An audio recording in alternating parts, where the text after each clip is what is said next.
For Pacifica Radio, October the 10th, 2024. I'm Scott Horton. This is Antiwar Radio.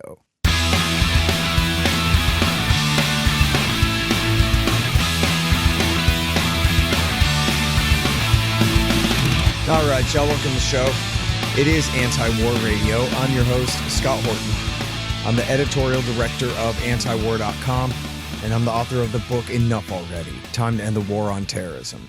You can find my full interview archive, more than 6,000 of them now, going back to 2003, at scotthorton.org and at youtube.com/Scott Horton Show and, Spotify and whatever different podcatchers and video sites and things out there. Just look for the Scott Horton Show. And, of course, I'm here every Thursday from 2:30 to 3 on KPFK 90.7 FM in L.A. All right, introducing this week's guest, it's Dave DeCamp, our news editor at Antiwar.com and host of the podcast Antiwar News. Welcome back. How you doing, Dave? I'm good, Scott. Thanks for having me. So the Israelis murdered Ramzy Baroud's sister, huh? Yeah.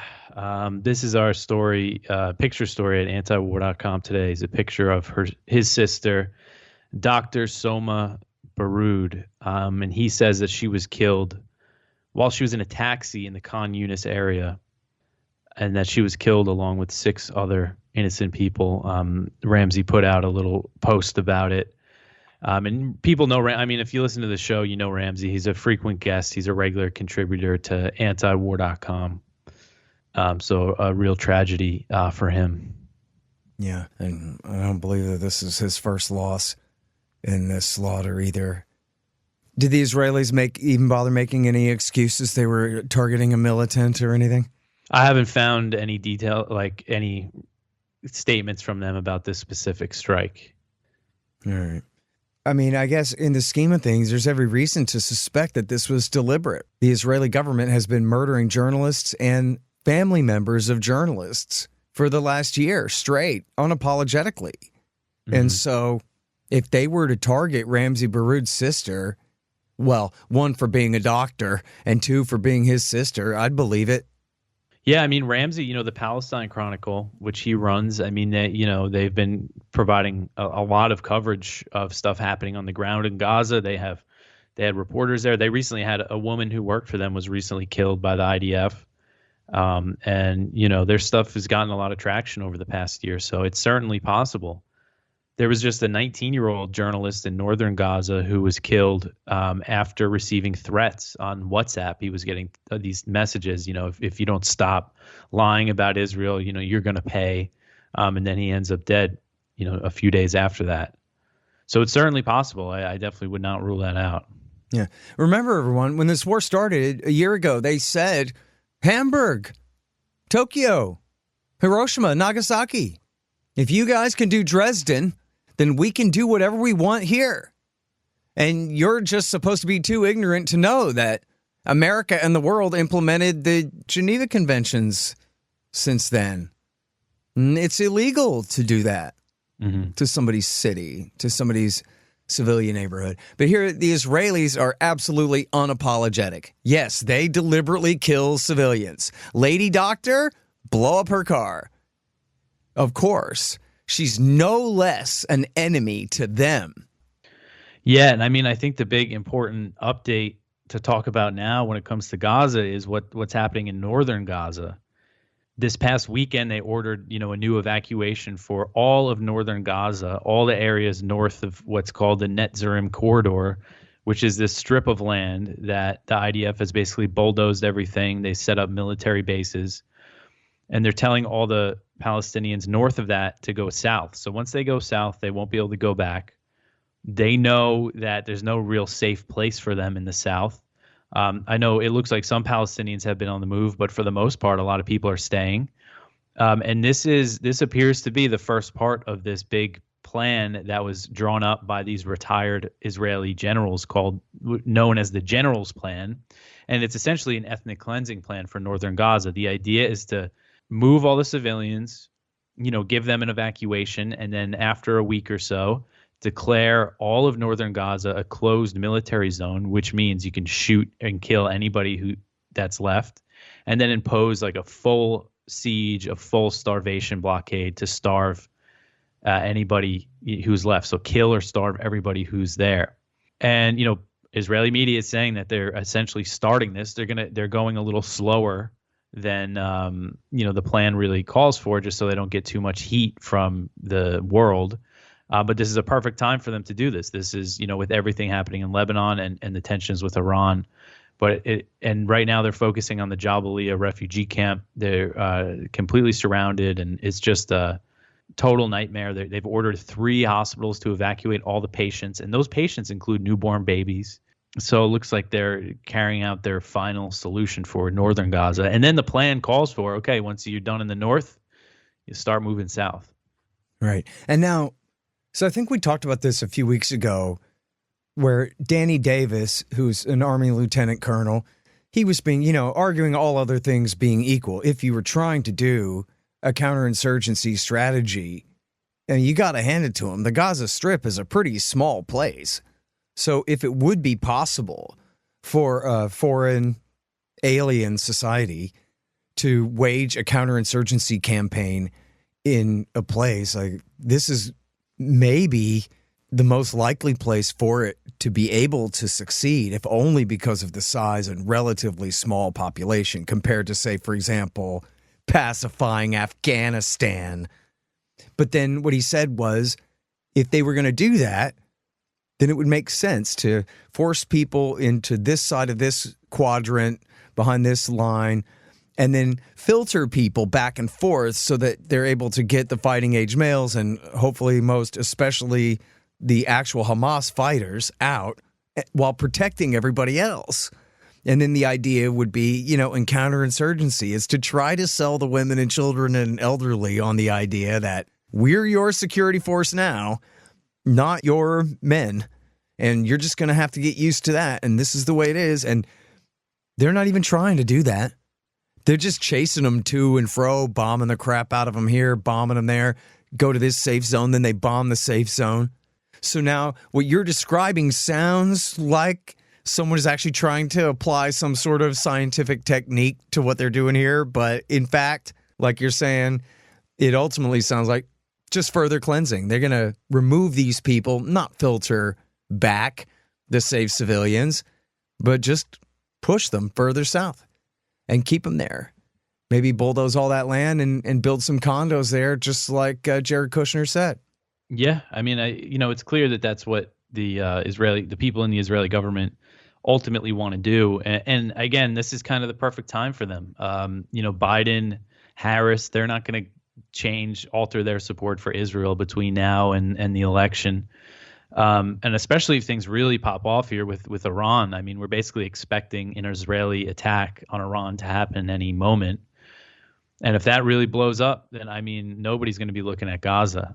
I mean, even now there's a lot more eyes on Lebanon. I mean, for good reason.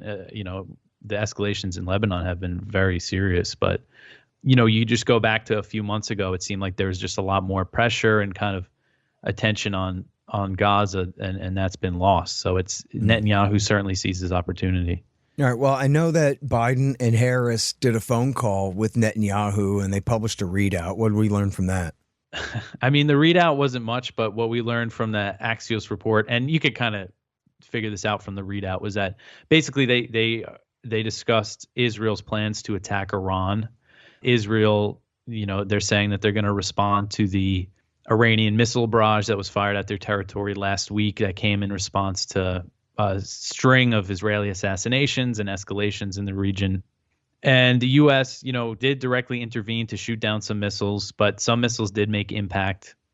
So the Israelis, they're really threatening things. And based on all the reports I've been reading, they're considering, it sounds like they're going to go for military targets in Iran, like air defenses or something like that. But, they're talking about Israel launching airstrikes. And that would probably require some support from the U.S. And the U.S. is basically saying they are going to support it, that they're going to work.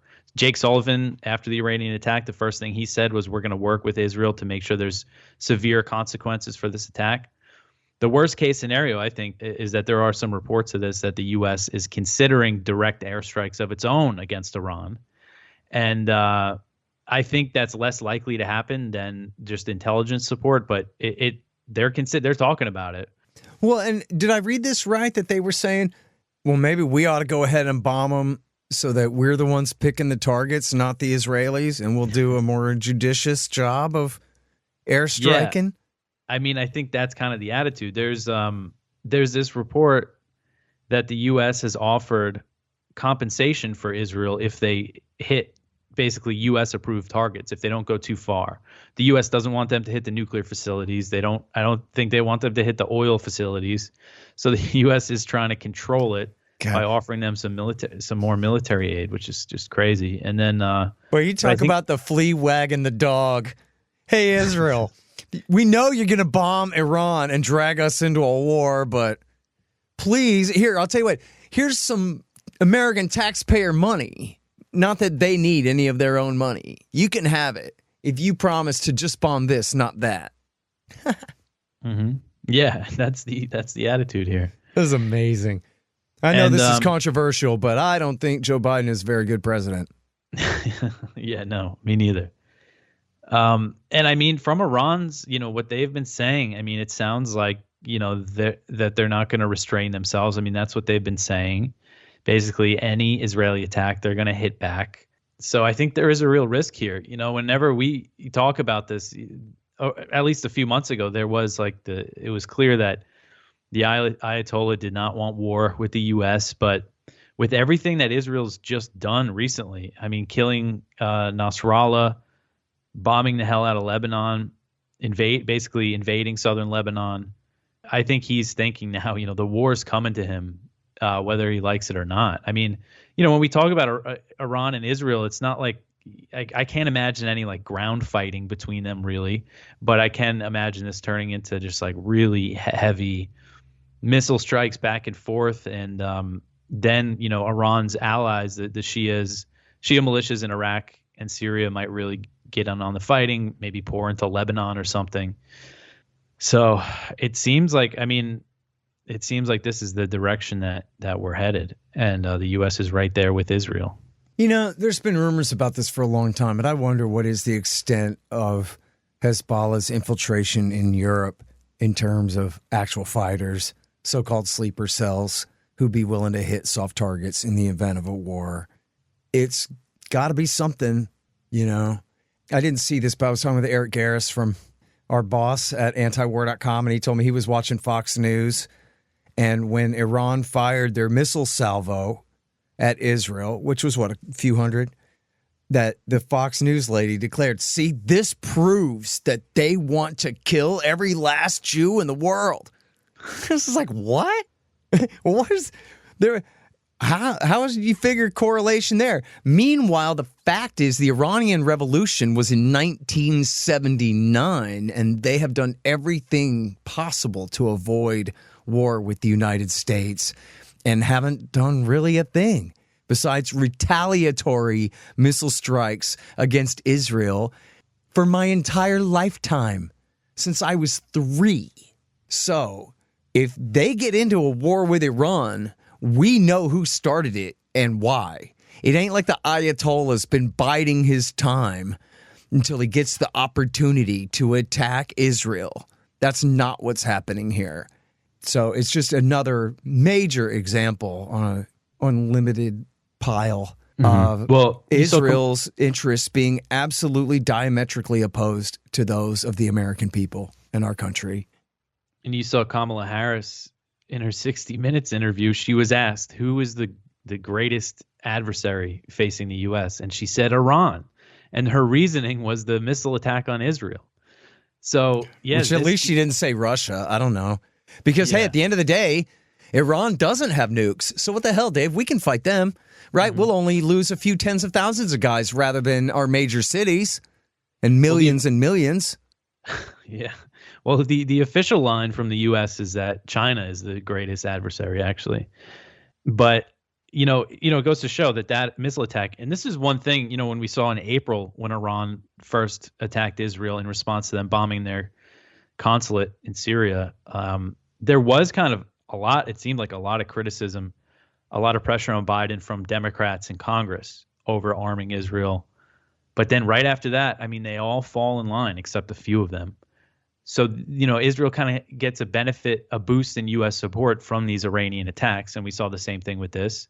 So, and then, if this thing does, if Israel attacks and Iran hits back and then say they go for U.S. bases and some Americans die, then, I mean, that's it. Then it's war between the U.S. and Iran.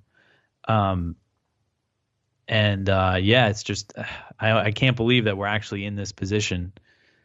Just how bad things have gotten in the past few months. Yeah. Hey, y'all, let me tell you about Robertson Roberts Brokerage, Inc. Nobody trusts the U.S. dollar anymore. Foreign governments are stocking up on gold instead of $100 bills. 1, they know they need to, and 2, that means you need to too. Interest rates are up, but for some reason, not much for savings accounts. Park your money there and watch Uncle Joe Biden just counterfeit its value away.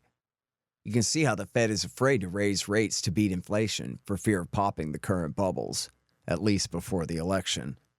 So more inflation it will continue to be. Gold is your shield against monetary and price inflation, just like it always has been. Now, Tim Fry and the guys over at Robertson Roberts are recommending gold over silver since the world's almost 200 governments are putting their own pressure on the price, which should help everyone else who makes similar calls on their own. Of course, Robertson Roberts can help you with platinum, palladium, and silver, as well as gold. Don't let the Fed and the war party inflate all your savings away. Look up Robertson Roberts at rrbi.co. That's rrbi.co. Hey, y'all, you should sign up for my Substack. It's scotthortonshow.substack.com. And if you do that, you'll get the interviews a day before everybody else. But not only that, they'll be free of commercials. How do you like that? Pretty good, huh? scotthortonshow.substack.com. Hey, y'all, libertasbella.com is where you get Scott Horton Show and Libertarian Institute shirts, sweatshirts, mugs, and stickers and things, including the great Top Lobsters designs as well. See, that way it says on your shirt why you're so smart. Libertas Bella, from the same great folks who bring you ammo.com for all your ammunition needs, too. That's libertasbella.com. Hey, y'all got kids or nephews or anything?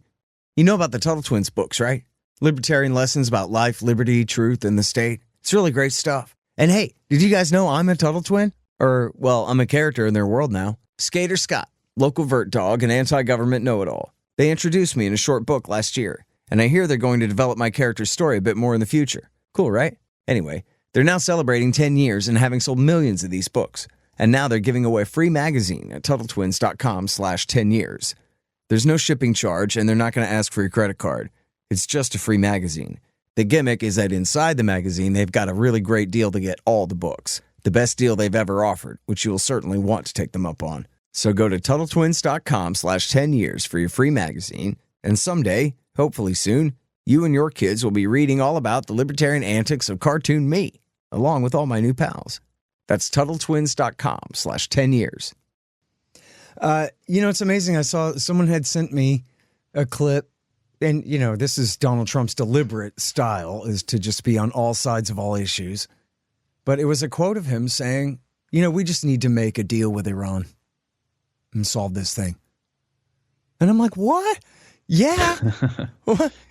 Boy, Miriam Adelson is going to be mad when she hears that he blurted that out. That's not the line that he's supposed to say. He calls himself the Likud party candidate for president, and he's talking about making a deal with the Ayatollah, whereas Kamala Harris wouldn't dare be so bold as to even accidentally stumble and say that,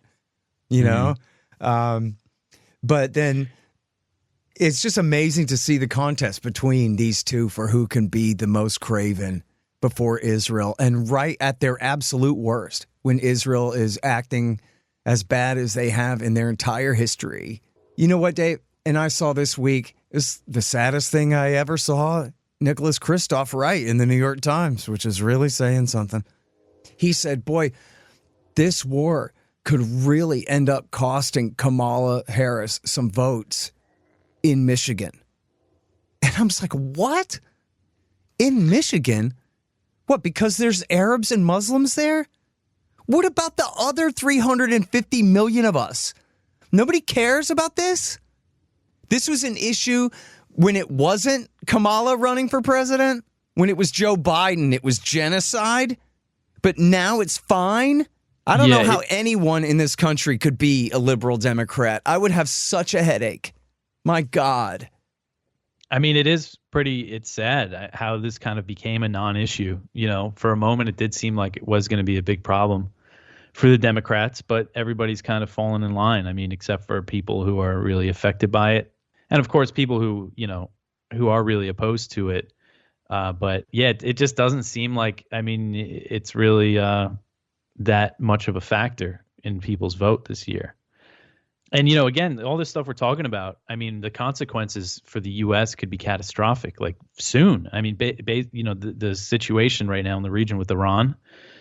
And yeah, it still just doesn't seem like it's really high on the list of what people are going to go to the polls for. Anyways, so I think it's important to mention this week, it came out at the Grayzone. Max Blumenthal has a new documentary about what happened a year ago in the attack on October the 7th. And it's the basis for all this. And I have to imagine people in the radio audience are listening to this and they go, wow, these guys never mention how Hamas did a really bad thing on one day, 367 days ago or whatever. But the thing of it is that, yeah, everybody knows that. That's why we call it October the 7th. It was over by dinner time. It wasn't even, we don't even call it the second week of October of 2023 or October 7th and 8th. We call it October the 7th because it lasted a few hours. And then the Israelis have killed high tens of thousands of innocent people in revenge since then. And then Max Blumenthal comes out with this documentary and shows that, yes, Hamas did commit atrocities. Yes, they killed civilians. There's no question about that. But also, you know who killed a bunch of Israeli civilians on October the 7th? The Israeli government. And they invoked a doctrine called the Hannibal Directive, which was supposed to imply, it was invented to apply to conscripted soldiers in the IDF, who at least are combatants in a way, something. And then that morning, on the fly, they announced mass Hannibal, and they machine gun with their tanks and their helicopters their own civilians as they were being kidnapped and taken back into Gaza, and blew up their own kibbutzes with civilians inside. And then they blamed all those charred corpses and all that absolute carnage on Hamas. And in the American audience's mind, they changed Hamas from the Islamist terrorists that they already were into ISIS, into bin Ladenite, absolute head-chopping berserker lunatics, which is not what they are. In fact, Hamas kills bin Ladenites when they poke their head up because they're not that radical. They've not been. They're part of the Muslim Brotherhood, and they are right-wing Islamists. I'm not apologizing for them, but I'm just saying they're not Al-Qaeda. But that's what Benjamin Netanyahu, the liar, lies and says. He says they cut the heads off of all these babies. And that's why they're not a bunch of Palestinian civilians about to be slaughtered. No, they're all a bunch of ISIS guys throwing gay people off of roofs and this kind of thing. And I see it all the time. When I was on Twitter, people say to me, oh, yeah, well, Hamas throws gay people off roofs. No, they don't. That was Benjamin Netanyahu's Al-Qaeda servants in Syria. That was not Hamas. Those people worked for Israel and Barack Obama at that time. So that's what people really need to go to the Grayzone and watch this documentary, because as bad as the Israelis murder little babies on purpose, they lie to you to justify it. They fill your head with disinformation so that you will side with a bunch of psycho killers against a bunch of innocent victims locked in a concentration camp. It's called Atrocity, Inc., and it's right there on YouTube. And I'm sorry for the rant, Dave, but go ahead if you had something to add about that. Yeah, no, I was just going to say, I mean, the way it's really important documentary because he lays it all out really well, kind of the timeline of how all this stuff spread. And, it really is amazing that you see this claim 40 beheaded babies and then how it just spreads to all the major news channels in the U.S. spreading it, and then the politicians in Congress, and then even got to President Biden.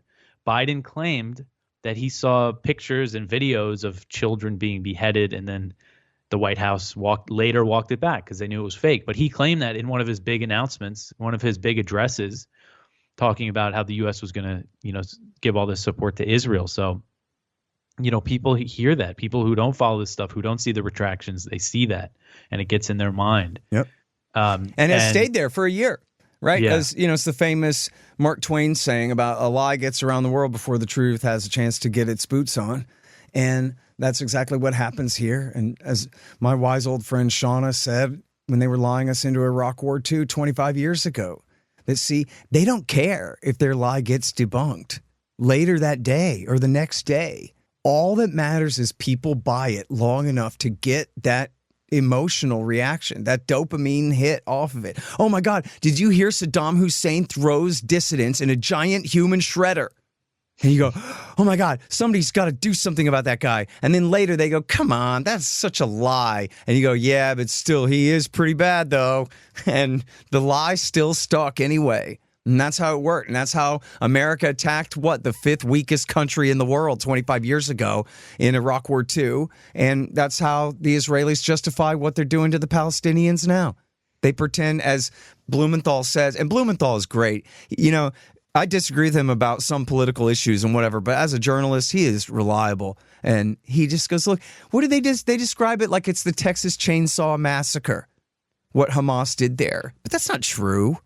They shot people and blew up people, but it wasn't this absolute horror show, hanging babies' corpses on the clothesline and all of this stuff.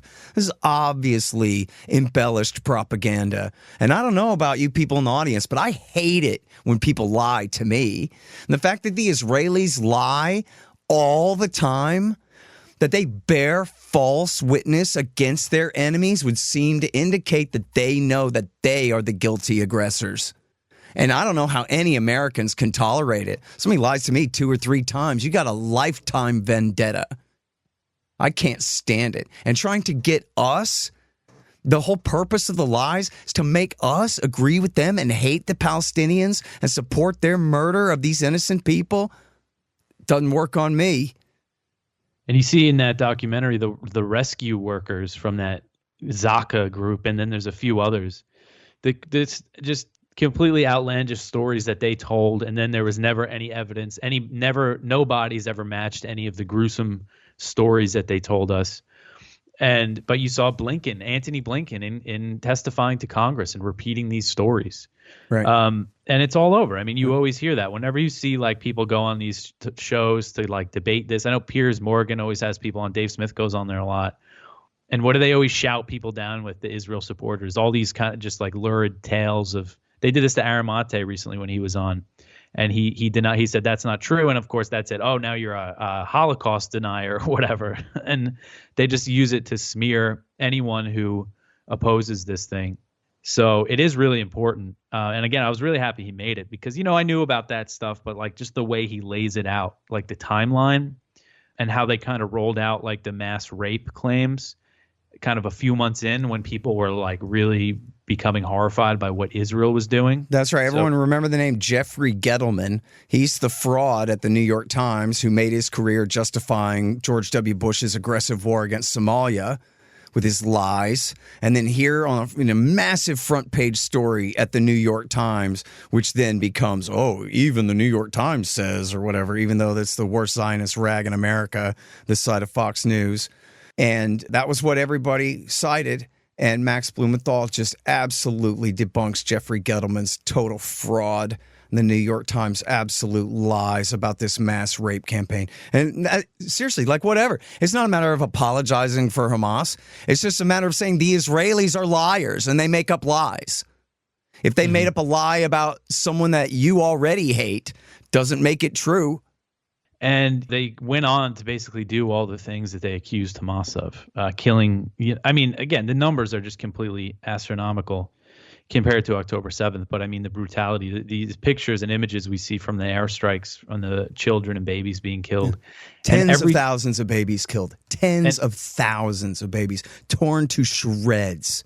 And every single American doctor, at least every single one that signed this recent letter to President Biden, it was 99 American healthcare workers who volunteered in Gaza, every one of them said that they saw on a regular basis children, preteen children, with gunshot wounds to the head. Yep. So it's not just the airstrikes. It's also IDF soldiers shooting children in the head. Yep, deliberately, of course. And I mentioned the Air Wars study. This is very important. These guys, I know Chris Wood. I don't know if he's still there anymore. The founder of it did great work on Pakistan drone strikes back in early Obama. He was a great guy. He founded Air Wars. And they've worked with Bellingcat, which is very suspicious to me. But, man, they came out with this really great report yesterday where they went and pinpointed with their geolocation techniques and all this, and they showed where the Israelis were killing civilians and claiming falsely that they were killing Hamas terrorists. And they proved it beyond any shadow of a doubt with math and science. And it's all at airwars.org, and people can go and look at it. They show all their work. This is how we know who died there that day. And this is how we know that they were lying when they claimed that it was a bad guy. It's basically beyond dispute. It's all there. It's really frustrating to me to hear people talk about this war and not know anything about it when all they have to do is look at antiwar.com, where Dave DeCamp is our news editor. He's on top of this stuff for you all day, every day. There's no need to be out of date on what you think might be happening over there. And yeah, it's bad news, but you can take it. Think about what they're going through. You just got to read about it.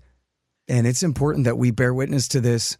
And it's important because we got to be the ones who told you so after the next massive terrorist attack comes and they try to blame it on Mohammed and Islam instead of Israel creating enemies for the United States, just like it was 25 years ago. So yeah, and it's good to have a record. Sometimes, especially when I do my show, because when I do my show, it's basically just a rundown of all the stuff I wrote that day. And lately, it's been really depressing. I mean, just horrible story after horrible story. But, we got to have a record of this stuff and just to know what they're doing. It can be a little disheartening sometimes, but especially now, like just this phase right now with most of the country focused on the election, someone's got to be, tracking this stuff. That's right. Well, that's the job, and you're great at it. Thank you so much, Dave, for your time. Thanks, Scott. All right, you guys, that's Dave DeCamp. He's our news editor at antiwar.com, and check out his great podcast, Antiwar News. And that's Antiwar Radio for this week. I'm your host, Scott Horton. I'm here every Thursday from 2:30 to 3 on KPFK 90.7 FM in LA. See you next week.